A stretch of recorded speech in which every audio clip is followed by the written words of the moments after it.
Yung respetuhan lang. Anyway, kung hindi nila ako patayin, at life is bigla lang sila na naman ang nasa kabila. So what will happen?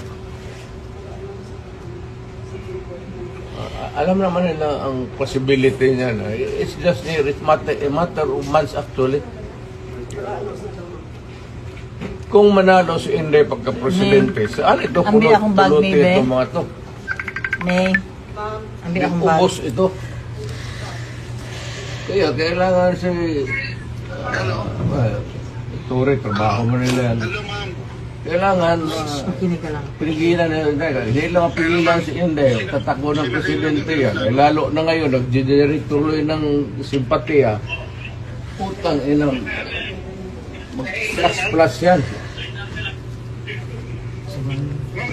Pag ilang man sila, ibang presidente na naman, saan ito pupulutin itong mga to?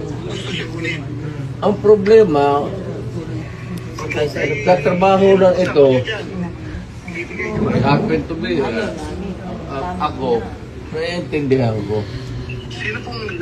Kaya, sinabi ko, this madness has to end.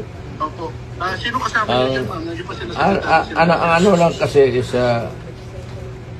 ang procedure kasi, let me be very frank with you. When you are placed under arrest, you have to submit to the person in authority making the arrest. Then, when you are already arrested and maybe detained, then you have to start the machinery of justice road. You go to the Supreme Court.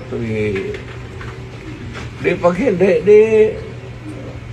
ako, Go to the Supreme. dumaan ako sa okay na sa akin. Nothing to lose na ako. Nothing to lose. Absolutely nothing. Hindi ba rin ako sabihin mo kulong ng habang buhay? Wala ako.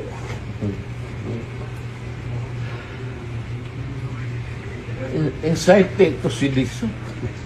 Hindi. Inciting to sedition. Inciting to sedition.